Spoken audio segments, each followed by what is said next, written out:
Hello, viewers. You're welcome to my narrative for today, and I call it "Let's Reason Along with Omotayo." And my narrative today is titled "Be Your Brother's Keeper in the Spirit of Sharing Love." Be your brother's keeper in the spirit of sharing love with one another. A few days ago, we marked the Valentine here within our own enclave, and it came with mixed feelings. Some people had fun, some people didn't even have money to feed their children, not to talk of Valentine. But I dare say that Valentine should be every day in our way of life. It should be a way of life, a daily occurrence, because Valentine simply means God's unconditional love. God's unconditional love for our fellow man. How well do we love ourselves as a people? The Valentine that had come and gone should not go. It should be a daily occurrence. And this brought to my mind the reason to do this narrative, that the earlier we start being conscious of being our brother's keeper, the better for us. A lot of my friends and associates, when we talk, they'll say, "Oh, Omotayo, it's when God blesses me. Don't worry, just be praying for me. Let God bless me. I would have so much funds stupendously so that I can be able to support and assist without struggle. Now I'm still looking for school fees. I'm still looking for how my husband and I will move to a better place, blah, blah, blah." These friends talking to me, they're wearing diamonds, gold, expensive jewelry, designer shoe, designer bag. And they're saying God has not blessed them enough to be able to become selfless and take care of the less fortunate ones as a daily occurrence, showing Valentine on a daily basis, living each day intentionally. So I take my time, often a time, to tell them that what you are wearing can take care of about 100 families. And you don't need to wear the diamond or gold to be beautiful. You go to Abeokuta, or go to Ibadan or Iseyin, where I buy my own beads, and they are made in Nigeria beads, and they don't have to be expensive. Maximum 4,000, 5,000, 6,000 maximum. You've gotten the bead you want, with matching earring and bangle if you want. And so you don't indulge yourself. You've been indulging yourself so much, and that's why you think God has not blessed you enough. What are your priorities? When God comes back again, because he's surely coming back, what would you tell him? That you are waiting for him to double all that he had blessed you with, and that's why you couldn't start living life intentionally every day, asking yourself, what does God want me to do today? Who and who is he sending me to help, to assist, to see how I can add value to their lives, put smiles on their faces, help them to pay school fees of their children, help them to pay the rent that they've not been able to afford, help them to help themselves, help them to start a business, and you see such business grow. So by the time I finish, I go, okay, you're right. Tayo, pray for me. You have a point, yeah. I said, you don't know the benefits in it. The time you start being selfless and don't bother about what you wear. The hood doesn't make the monk.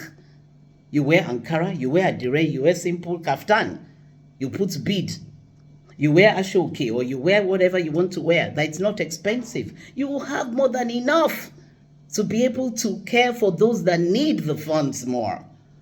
And that's my way of life. I'm not saying you must buy into my way of life. I'm saying God has blessed you enough to be able to live each day intentionally. And if you've been taking care of 5 people or 6 people before, you can actually take care of 20 if you reprioritize. It's high time we became our brother's keepers. Don't let us leave it to government to bring all the solution to the problems of our society. Government cannot do it alone.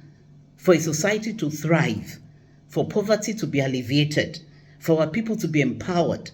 The private sector must wake up to live each day intentionally. Every member of the private sector, you and I, we must wake up to complement the effort of government, thereby deliberately restoring hope in ourselves, in the less fortunate ones around us, in the poor carpenter down the road, the mechanic down your street, the vulcanizer, the poor gari seller or corn seller, or the poor girl that they've given a tray of oranges to go onto the road to sell. These are people that are special in God's eyes, and we cannot ignore them. The earlier we became selfless and try as much as possible to be more sensitive to the plight of our fellow men, the better. And this brings to my mind the song they taught me while I was so young, at the age of 4 or 5, at my beautiful Sacred Heart Nursery School, Ring Road, Ibadan, by my lovely Reverend Mother Michael. She taught me, and I'll sing. Whatsoever you do to the least of my brothers, that you do unto me. When I was thirsty, you gave me to drink. When I was hungry, you gave me to eat. Now enter into the home of my Father. Whatsoever you do to the least of my brothers, that you do unto me. Whatever you do to the least of his brothers, that's God Almighty talking to us, telling us that we must be more sensitive to the plight of our fellow men, our brothers and sisters. The least of his brothers are the less fortunate ones, those that find it so difficult to even eat, not to talk of wear decent clothes, not to talk of sending children to school, not to talk of living in decent homes. Life is a struggle for them. Are you sitting in your comfort zone and you are happy and you're having fun? You are not sensitive to what's going on around you. You are leaving it to government and you are so quick to criticize government. Government cannot do everything. We have a president that is sensitive to the plight of the common man. But it's unfair for us to leave everything to the government. What are you doing in your individual world? What are you doing? How sensitive are you? And how selfless? Are we spending money the way we're supposed to spend? Is it all about ourselves? God Almighty did not prosper you to be able to attend to your immediate family and your selfish ends. He has prospered you to be able to radiate fun and value and life and love. Let each day be Valentine. Don't let it be observed only February 14 between man and wife, between two lovers. Every individual must be a crusader. That's the word. A crusader of Valentine. And every day must be a Valentine. The earlier we start doing that as a nation, the better for us. And that would help us to quickly galvanize hope, to quickly restore hope, especially in the lives of the less privileged that feel there is no hope for them anymore. And thereby you see so many people happy by virtue of what you do, you will be happier, if not the happiest. I think this is a food for thought. And the earlier we start thinking about this, the better. We need a rethink, a national reorientation of our values. We have gotten our values wrong. We have gotten our values wrong. The love for money is embarrassing all around us today.